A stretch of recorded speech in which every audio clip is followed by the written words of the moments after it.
Antes do nosso sistema capitalista, houve uma época de senhores feudais e servos. Uma pequena elite, os senhores feudais, controlavam a terra, a riqueza e o poder. Enquanto a maioria, os servos, viviam em profunda dependência, trabalhando nas terras dos senhores. Suas vidas foram moldadas pelos caprichos daqueles que os comandavam, pelo seu propósito, pela servidão.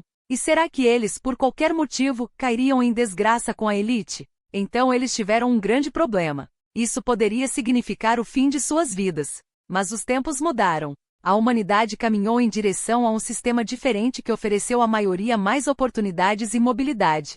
Olhando para a persistente exploração e a vasta desigualdade, notamos que o capitalismo não vem isento de falhas. A maioria das pessoas sobrevive trocando seu tempo e trabalho por salários, enquanto os capitalistas lucram com o seu trabalho. Ainda assim, comparado ao feudalismo, o capitalismo proporciona mais liberdade pessoal. Até certo ponto, podemos moldar as nossas vidas em vez de sermos condenados à servidão. No entanto, segundo alguns, o capitalismo tal como conhecemos tem morrido lentamente. Mas em vez de avançarmos em direção a um sistema melhor, como fizeram os servos antes de nós, estamos a cair em algo pior, muito pior. Pelo menos, segundo Yanis Varoufakis, que expõe a sua análise no seu livro Technofidelis What Killed Capitalism. Então, o que é tecnofidelismo? Como isso nos afeta? E por que é importante falar sobre isso? Não tema, manterei a conversa sobre economia o mais curta e direta possível. Para uma visão mais detalhada da economia e da história do tecnofidelismo, recomendo a leitura do livro de Varoufakis.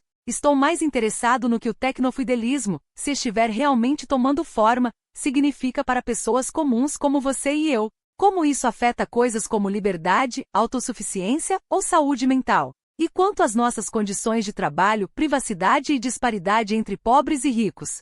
E como lidamos com tudo isso? Fazer este vídeo despertou sentimentos contraditórios, não porque eu não gostasse do assunto. É fascinante, mas também bastante perturbador. Vou refletir um pouco sobre isso no final. Vamos explorar o tecnofidelismo e o que ele significa para nossas vidas e para o bem-estar geral. Se você quiser apoiar este canal, entre na minha página do Patreon, torne-se membro do YouTube ou confira meus livros e produtos. Meu romance The Urge, Fall of Ações foi muito bem recebido até agora, então espero que você experimente. Obrigado. Na era feudal, se você quisesse ganhar a vida, teria que produzir seus próprios meios de sobrevivência, principalmente alimentos. Mas para cultivar alimentos era necessária terra. E a terra não era algo que você pudesse simplesmente comprar. Não era uma mercadoria no sentido moderno. Em vez disso, era controlado pela nobreza e transmitido por herança, conquista ou decreto real. Este sistema rígido significava que aqueles que não possuíam terras, os camponeses, não tinham outra perspectiva senão trabalhar como servos nas terras do senhor feudal. Eu cito: durante a era feudal, que se tornou devidamente enraizada em toda a Europa no século XII, a vida econômica não envolvia escolhas econômicas. Se você nasceu na pequena nobreza rural, nunca passaria pela sua cabeça vender as terras de seus ancestrais. Se você nasceu servo, foi obrigado a trabalhar a terra em nome do proprietário, livre de qualquer ilusão de que um dia poderia possuir a terra. Fim da citação. Os senhores feudais não funcionaram. Os servos faziam todo o trabalho, guardando parte de sua produção e entregando o restante aos senhores e seus vassalos. Este tributo normalmente incluía grãos, vegetais e outros bens produzidos na terra. Assim, os servos estavam vinculados à terra, pois dependiam economicamente inteiramente do senhor feudal. Ora, não é tolice comparar as circunstâncias econômicas de hoje com as da era feudal? Basta olhar ao redor. Possuímos casas, administramos negócios e recebemos um salário em troca do nosso trabalho. Seu chefe pode ser um idiota, mas, sem dúvida, ele não é um senhor feudal espremendo você por grãos enquanto você trabalha em terras que poderá possuir, totalmente dependente de seus caprichos. E, no entanto, abaixo da superfície ocorreu uma mudança. Sim, muitas pessoas já trabalham em condições que não envolvem chefe ou gerente, mas outra coisa. Um sistema ou plataforma que dá às pessoas acesso ao trabalho nas suas condições e regras, o que inclui a entrega de uma percentagem dos seus ganhos a essas plataformas. Na maioria das vezes, essas plataformas permitem que você decida quando e quantas horas trabalhará. E o desagradável gerente intermediário mandando em você e respirando em seu pescoço o dia todo não faz mais parte da equação. Veja o YouTube, por exemplo. Ao participar do programa de parceria, você ganhará dinheiro com anúncios. A partir de hoje, 55% da receita do seu canal vai para você como criador e 45% vai para o YouTube. Contanto que você siga as diretrizes, você terá liberdade criativa. E se você obtiver muitas visualizações de forma consistente, poderá até transformar o YouTube em um trabalho de tempo integral. Isso parece muito bom, não é? Para muitos, inclusive eu, é uma grande oportunidade de monetizar a criatividade. Devo muito a esta plataforma, por isso sou grato. Este canal não existiria sem ele. Mas deixando de lado as coisas boas, Varoufakis diria que esse acordo que tenho com o YouTube é na verdade um exemplo de tecnofeudalismo, o que me torna bem um saque. Veja, o próprio YouTube não cria conteúdo, exceto alguns vídeos instrutivos e informativos sobre a plataforma. A grande maioria do conteúdo é criada por seus usuários. Portanto, seu principal produto não é feito pelo próprio YouTube. Ao contrário da Ford, por exemplo, que fabrica seus próprios produtos. Carros, o YouTube depende inteiramente de conteúdo gerado pelo usuário. Assim, o YouTube fornece a plataforma, enquanto os criadores fazem o trabalho e partilham uma parte das suas receitas com o YouTube, o que Yanis Varoufakis chama de aluguer na nuvem. Em outras palavras, os criadores alugam um espaço digital no YouTube, pagando por isso com uma parte de seus ganhos. Assim, Varoufakis salienta que este corte não é essencialmente diferente da porção da produção que os servos pagam aos seus senhores. Mas há mais. Vejamos outra superplataforma de um cara que gosta de iates. Tanto que comprou um no valor de 500 milhões de dólares. Viva o capitalismo, certo? Varoufakis me corrigiria e diria que não é capitalismo, é tecnofeudalismo, o que estamos vendo aqui. Da perspectiva tecnofeudal, Jeff Bezos é o senhor tecnofeudal por excelência, que ilustrarei agora. A Amazon é uma loja online gigante com milhões de vendedores. Oferece quase todos os produtos disponíveis no varejo. No entanto, a Amazon não produz muito. Assim como o YouTube, ele fornece uma plataforma. Mas este faz a mediação entre compradores e vendedores. Esses compradores e vendedores pagam taxas à Amazon de diversas formas em troca do uso da plataforma. A Amazon domina esmagadoramente o cenário do comércio eletrônico. Considere o serviço de e-books Kindle, por exemplo. Atualmente, os e-books Kindle representam 83% das vendas nos Estados Unidos e 68% em todo o mundo. Para muitas editoras independentes, as vendas de livros dependem fortemente da Amazon. Eu não sou diferente. Meus livros também são vendidos lá, o que me torna bastante dependente da plataforma. Mais uma vez, estou grato pela oportunidade, mas também há uma desvantagem em permitir que o meu sustento dependa deste gigante da tecnologia. Se a Amazon suspender minha conta ou parar de exibir meus livros nas listagens, minhas chances de vender meus livros serão drasticamente reduzidas. Além disso, não tenho voz sobre o que quer que aconteça na plataforma. Não há democracia dentro da Big Tech. Eles estabelecem as regras, definem as políticas e projetam os algoritmos que decidem quais produtos e conteúdos serão vistos e quais serão ocultados. Minha livraria não é minha. É apenas um espaço que aluguei do Jeff, que você pode devolver quando quiser. O Facebook removeu recentemente minha página sem fornecer um motivo. Eu não tive nenhuma palavra a dizer sobre isso, pois não era o proprietário da página. Mas ainda assim, você pode pensar, como comparar essas plataformas, essas empresas como Amazon, YouTube ou Facebook, às propriedades dos senhores feudais medievais? Não é um jogo totalmente diferente? Segundo Varoufakis, a essência é a mesma. O tecnofeudalismo não tem a ver com terra. É sobre o espaço na nuvem. E os feudais numa sociedade tecnofeudal são, portanto, cloudalistas. Mas ainda assim, a terra e o espaço das nuvens não são duas coisas totalmente diferentes? Varoufakis compara a internet primitiva aos bens comuns medievais, terras que ninguém realmente possuía, onde os camponeses podiam cultivar alimentos livremente. Com o tempo, os proprietários cercaram estes bens comuns para uso privado, conhecidos como cercamentos, deixando os camponeses dependentes dos proprietários para terem acesso à terra e ganharem a vida. Agora, como esses proprietários cercou as terras comuns, a Big Tech cercou a internet. Como a internet inicial consistia em vários espaços independentes, como o site de receitas da sua tia ou os antigos fóruns online de Final Fantasy que eu frequentava quando era adolescente, a Big Tech transformou-a em recintos gigantes pertencentes a plataformas poderosas, lar de milhões de servidores tecnofeudais sustentados pelos trabalhadores de baixos salários que Varoufakis chama de pesquisas na nuvem. Segundo Varoufakis, a passagem do capitalismo para o tecnofeudalismo tem muitas consequências. Não apenas pela forma como trabalhamos ou conduzimos negócios, mas também pelas nossas vidas em geral. Suponhamos que apoiamos todo este conceito de tecnofeudalismo. Quais são os efeitos deste sistema? Como são nossas vidas dentro de uma sociedade tecnofeudal? Comecemos pelos indivíduos que ganham a vida através das plataformas online atuais. Imagine que você é um motorista. Você dirige há anos para várias empresas de táxi e como motorista particular e é muito bom nisso. Agora imagine que em algum momento a única forma de ganhar a vida utilizando suas habilidades seja por meio de plataformas online específicas. Além disso, usar essas plataformas significa dar-lhes uma parte dos seus ganhos. Você está essencialmente pagando aluguel para trabalhar. Os proprietários da plataforma não dirigem sozinhos. Eles sentam e observam aqueles que são forçados a usar sua plataforma, gerando renda para eles, tornando-os incrivelmente ricos.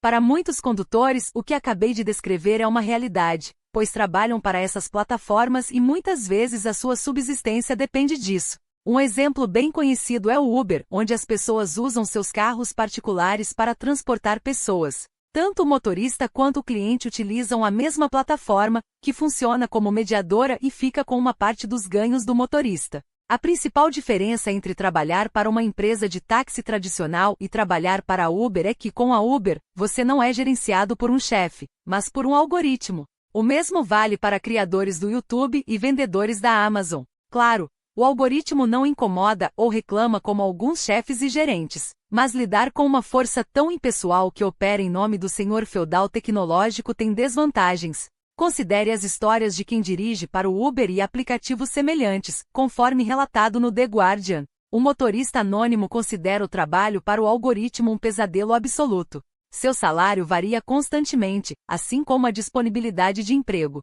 Mesmo quando a procura é elevada, o sistema por vezes afirma que não há trabalho e como tudo é automatizado, não há ninguém que pergunte por quê. Trabalhar como atendente de plataformas como Uber não faz de você um funcionário. Eles são apenas usuários que alugam espaço em sua capital na nuvem para ganhar dinheiro. Se eles quiserem que você saia, não precisam seguir as leis trabalhistas, podem simplesmente suspender sua conta. Normalmente, quando você é demitido como funcionário, você simplesmente encontra outro emprego. Mas se o seu meio de subsistência for transportar pessoas ou entregar alimentos e você for banido de uma dessas plataformas, suas chances de obter renda com seu trabalho serão enormemente reduzidas. Por exemplo, plataformas como Grab e Gojek monopolizaram o negócio de mototáxis em vários países do Sudeste Asiático.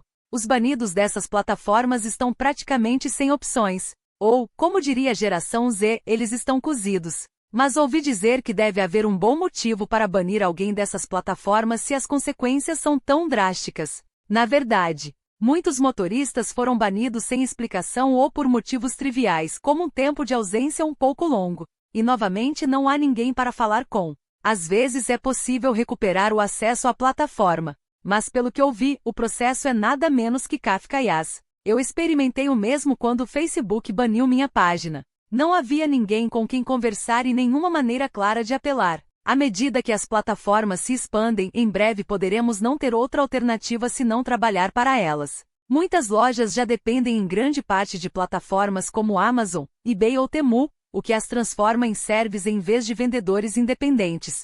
Sem essas plataformas, eles ficam praticamente invisíveis para os clientes que preferem comprar ali por sua confiabilidade, logística e outras vantagens. Agora imagine se todos os setores fossem absorvidos por gabinetes digitais. O que acontece com a nossa autonomia? De uma perspectiva existencialista, se a nossa sobrevivência depende inteiramente da obediência a algoritmos durante todo o dia, ainda seremos sujeitos individuais com agência? Ou apenas objetos sendo utilizados? Se as plataformas definem os termos das nossas vidas, podemos realmente considerar-nos livres? Assim, livre para moldar vidas significativas e viver autenticamente? Ou estamos presos numa essência como servos do passado, que é a servidão? E se o nosso modo de existência padrão envolve sermos um peão controlado por um algoritmo, o que isso diz sobre a dignidade humana? Agora que exploramos o servir tecnofeudal, vamos nos voltar para o consumidor. Afinal, pode ser difícil para os servos, mas pelo menos os clientes se beneficiam, certo? Basta considerar a conveniência, segurança e confiabilidade que essas plataformas oferecem. É uma bênção comparado a como as coisas eram antes. Mas há um problema. O trabalho de Varoufakis mostra um monstro grande e feio pairando nas sombras, atacando aqueles que usam esses serviços. Se há algo em que os anunciantes são mestres é em criar desejo. Quero dizer, as pessoas geralmente não pensam em comprar elas mesmas 2 baldes grandes de itens rápidos e brilhantes. É porque viram as propagandas na TV que plantaram essa ideia, essa vontade de ter esse produto na cabeça. Um bom comercial estimula as pessoas. E se quiser anunciar de forma eficaz, certifique-se de que sua mensagem chegue ao público certo. Por exemplo, tentar vender leite de soja a alguém que segue uma dieta carnívora provavelmente não é uma boa ideia. Tentar vender um Tesla a um monge budista também não será tão eficaz. Então, como funciona a publicidade num sistema tecnofeudal? Conheça a Amazon Alexa, um dispositivo fofo com uma voz irresistível que afirma existir apenas para melhorar sua vida. Além disso, Alexa convida você para treiná-la. Afinal, quanto mais ela souber sobre seus desejos e preferências, melhor poderá atendê-lo. Mas por trás da fachada prestativa de Alexa esconde-se uma realidade diferente. Aparentemente, Alexa mantém gravações de voz e interações do usuário.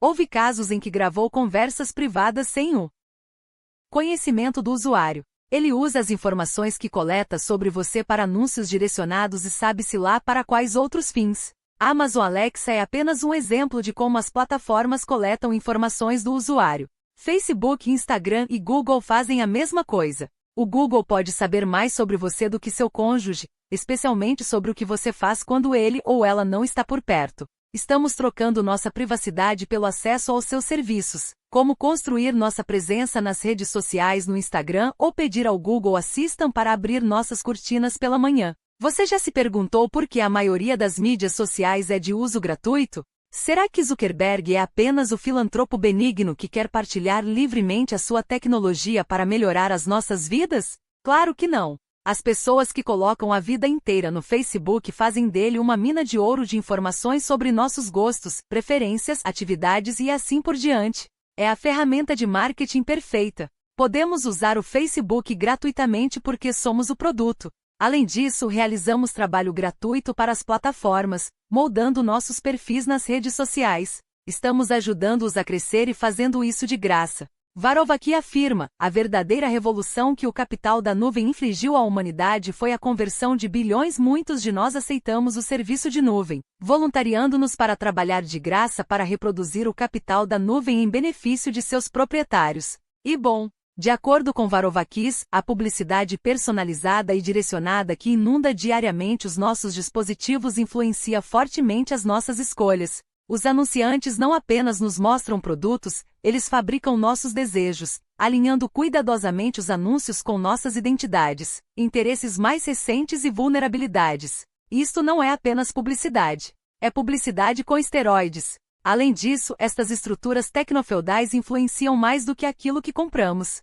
Eles também controlam as informações que recebemos e, portanto, como pensamos e agimos. Como essas plataformas nos conhecem tão bem, seus algoritmos sabem qual conteúdo provavelmente nos envolverá e nos manterá na plataforma. Parece uma boa ideia que só possamos ver coisas que nos interessam, mas isso também leva a uma imagem muito distorcida da realidade. Por exemplo, se você tem opiniões políticas específicas, verá não apenas conteúdo relacionado a essas opiniões, mas também o que geralmente faz seu sangue ferver. Ragebyte recebe cliques. Os algoritmos sabem disso muito bem. Se você odeia, digamos, pessoas fazendo cocô nas ruas, pode ter certeza de que o algoritmo o inunda com conteúdo sobre essas pessoas, eventualmente levando você a acreditar que alguém está defecando em cada beco e em cada esquina. Para além de uma realidade distorcida, este consumo hiperseletivo de informação também pode levar à formação de câmaras de eco, que muitas vezes geram radicalização e, em alguns casos, violência.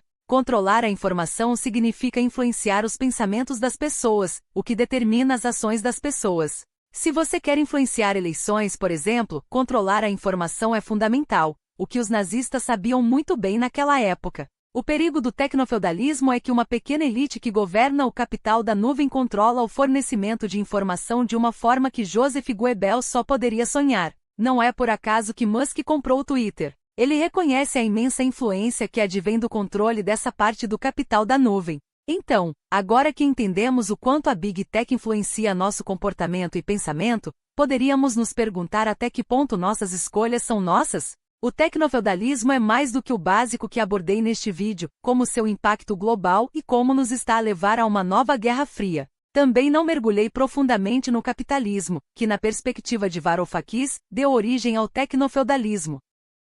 Você encontrará essas coisas e muito mais no livro Tecnofeudalismo, O que Matou o Capitalismo. Conforme mencionado na introdução, fiz este vídeo com sentimentos contraditórios. Considerando os assuntos globais de hoje, este vídeo parece jogar mais um pedaço de tristeza na pilha de lixo, então me pergunto se isso beneficia meu público. Ao mesmo tempo, penso que é um assunto importante, pois diz respeito a praticamente toda a gente.